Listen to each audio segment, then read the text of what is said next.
Hello दोस्तों, welcome to फैक्टेज philosophy 007। तो दोस्तों, आज करेंगे हम कुछ इंपॉर्टेंट क्वेश्चन। और अगर आप इस चैनल पर नए हैं तो चैनल को जरूर सब्सक्राइब करें और बेल आइकन को जरूर दबाएं ताकि आने वाली नोटिफिकेशन आपको सबसे पहले मिल सके। तो फ्रेंड्स, शुरू करते हैं हमारा आज का वीडियो। और हमारा आज का पहला क्वेश्चन है, पीली क्रांति यानी येलो रिवॉल्यूशन किस चीज से संबंधित है? आंसर, तिलहन से। इस क्रांति के परिणाम स्वरूप भारत में खाद्य तेलों और तिलहन उत्पादन में बहुत बढ़ोतरी हुई। पीली क्रांति के जनक राजीव गांधी जी थे। 1980 के दशक में जब देश का खाद्य तेल आयात चिंताजनक स्तर पर पहुंच गया, तब भूतपूर्व प्रधानमंत्री राजीव गांधी जी ने स्वयं हस्तक्षेप करके तिलहन उत्पादन पर तकनीकी मिशन शुरू कराया, जिसे पीली क्रांति के नाम से जाना गया। तो दोस्तों, पीली क्रांति का संबंध तिलहन से है। निम्नलिखित में से कौन सा उष्णकटिबंधीय पर्णपाती पेड़ है? आंसर, टिक यानी सागौन। सागौन का वनस्पतिक नाम टेक्टोना ग्रैंडिस है। यह एक इमारती लकड़ी है। उष्णकटिबंधीय पर्णपाती पेड़ जो हैं वो उष्णकटिबंधीय पर्णपाती वनों यानी मानसून वनों में पाए जाते हैं। इन वनों को दो भागों में विभाजित किया गया है, आर्द्र पर्णपाती वन और शुष्क पर्णपाती वन। तो दोस्तों, उष्णकटिबंधीय पर्णपाती पेड़ है टिक सागौन। एकल मांसपेशी फाइबर की झिल्ली को क्या कहा जाता है? आंसर, सारकोलेमा। सारकोलेमा को मायोलेमा भी कहा जाता है। सारकोलेमा एक विशेष कोशिका झिल्ली है। दोस्तों, हमारी बॉडी में बहुत सी मसल्स होती हैं, यानी हमारी बॉडी बहुत सी मसल से बनी है और ये मसल्स विभिन्न फाइबर्स की बनी होती है और एक फाइबर में बहुत से मायोफाइब्रिल्स होते हैं। आप इस इमेज में देख सकते हैं, ये एक मसल है। इस मसल में ये इस तरह के बहुत से मसल फाइबर हैं और एक मसल फाइबर में इस तरह के बहुत से मायोफाइब्रल्स हैं, एक समांतर अरेंजमेंट में, बिल्कुल इस तरह लाइनों में। और इन मायोफाइब्रल्स को एक झिल्ली कवर करती है, जिसे हम सारकोलेमा कोशिका झिल्ली कहते हैं। ये वाली झिल्ली जो इन मायोफाइब्रल्स के बाहर है, सारकोलेमा कोशिका झिल्ली है।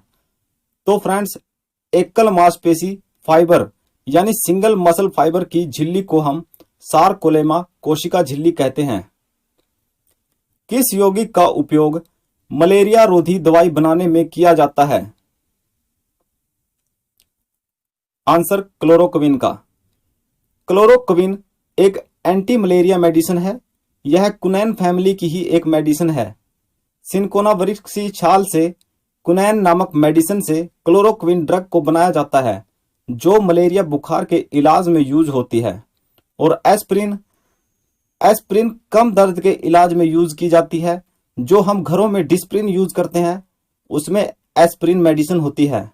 और आइसोप्रिन यह प्राकृतिक रबड़ का मुख्य घटक है और नियोप्रिन यह एक सिंथेटिक रबड़ है। तो दोस्तों, मलेरिया रोधी मेडिसिन बनाने में क्लोरोक्विन का प्रयोग किया जाता है। पैकेट पर मुद्रित अधिकतम खुदरा मूल्य MRP किसका उदाहरण है?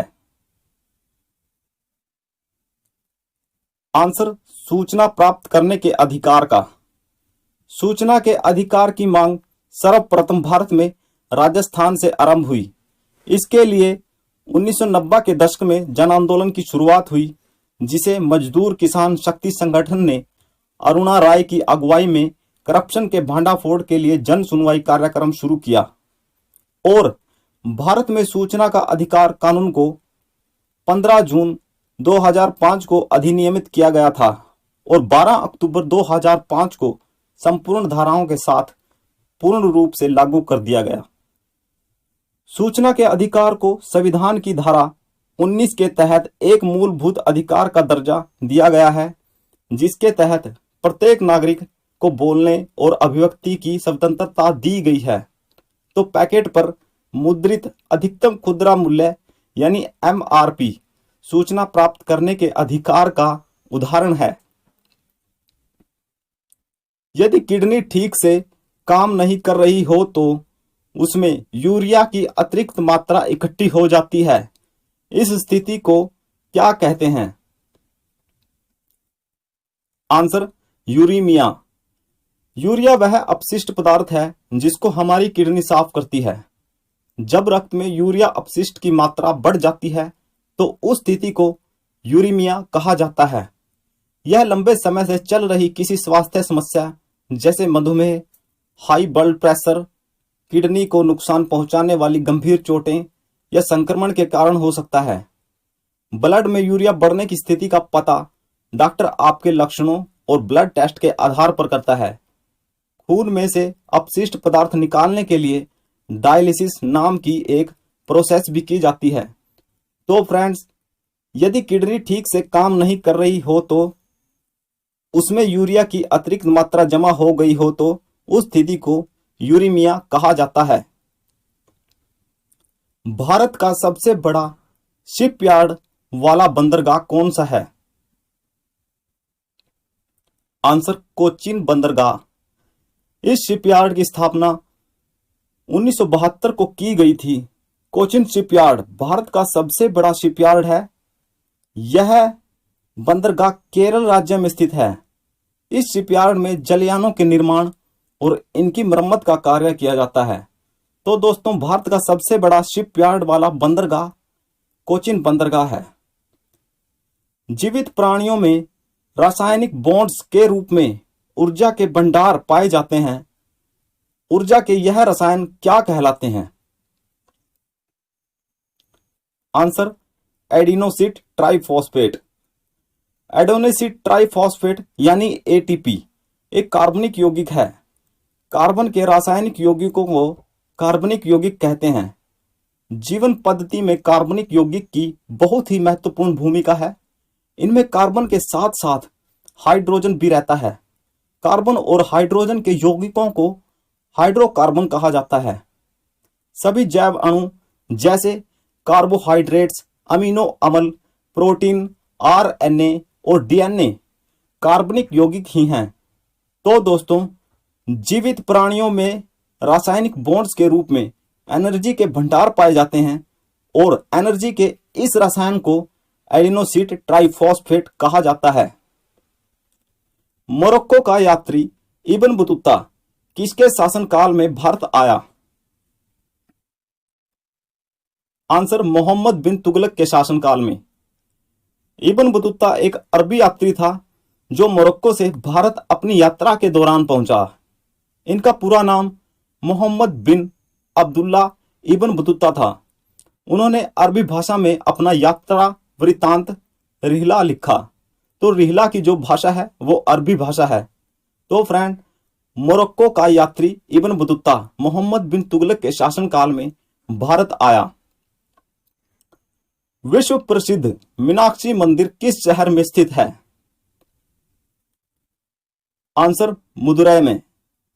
यह है मीनाक्षी टेम्पल जो स्थापत्य कला और वास्तुकला का महान अजूबा है।